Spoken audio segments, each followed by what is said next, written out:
When I was perfecting my craft and I was learning about my culture through Nigerian dance, I was really also assimilating into American culture, because hip-hop culture, in a way, it really is American culture, because people, they look up to all these superstars and they're all, these hip-hop icons, and that alone was just an amazing experience. So really, Nigerian dance was just the perfect bridge between my American culture and my Nigerian culture. It taught me what it means to be American, and it also taught me what it means to be Nigerian. And so now I'm here and I'm complete because of these two amazing cultures. I'm a part of a culture that is filled with a country with over 500 ethnic groups, 3 main ethnic groups, but we all wear the green and white stripes of the Nigerian flag with pride. But I'm also part of this amazing country where there's 50 states and 50 stars to represent each and every one of them. And that's a part of who I am too. There's no one word to describe me, because I'm both. I'm American and I'm Nigerian. There's no other better way to put it. I'm Nigerian American. I'm proud, and if you want to put me in a box, that's the perfect one to put me in. Before dance, I have to say, I'm going to be completely honest, I rejected all things American, only because I ate Nigerian food, we spoke our native Nigerian language, and I was around Nigerian people for the most part. And then I started going to school, and that's where the change really happened, because I wasn't African American. Instead, I was essentially just an African in America, and that was just complicated in itself. And so I started dancing, and then that bridged those two worlds together. And now I'm Nigerian American, and I'm really proud to be both, honestly, because it's impossible to grow up in a country and not be influenced by its culture, but it's also impossible to be raised by two very fob parents and not, embrace that culture as well, especially with your parents speaking their native language. How could you not adapt to that as well?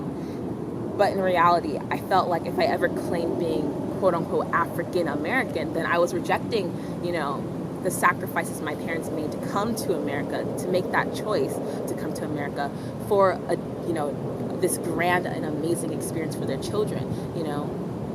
No one leaves their native country because they want to.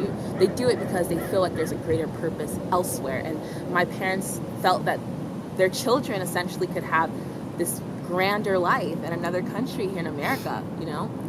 It's not like we hated Nigeria. It's not like my parents didn't like their own country where they grew up in, but they felt that their kids would have more opportunity here in America, and they absolutely did. I think my family, my siblings, they definitely live up to my parents' expectations. Besides the whole not being a doctor thing, I think we definitely make our parents proud, and we wouldn't be here today if it wasn't for them choosing America.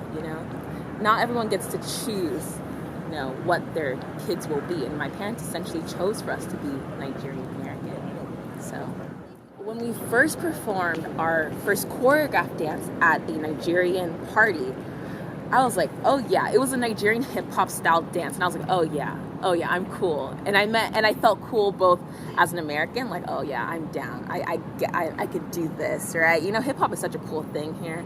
Yeah, I'm cool.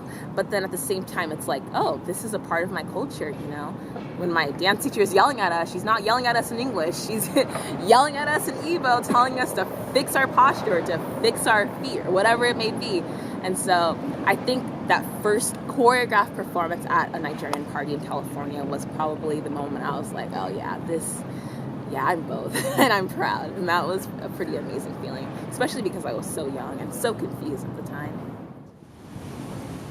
I don't think a lot of people can say that they found themselves through their movement and through their culture with dance. I genuinely believe that not a lot of people can say they've had that experience, and I have. Dance is something my ancestors did to connect to this crazy world, but dance is also part of who I am as a person. So if I could go back in time, I would tell myself, keep dancing and one day you'll find your way. And that's exactly what happened.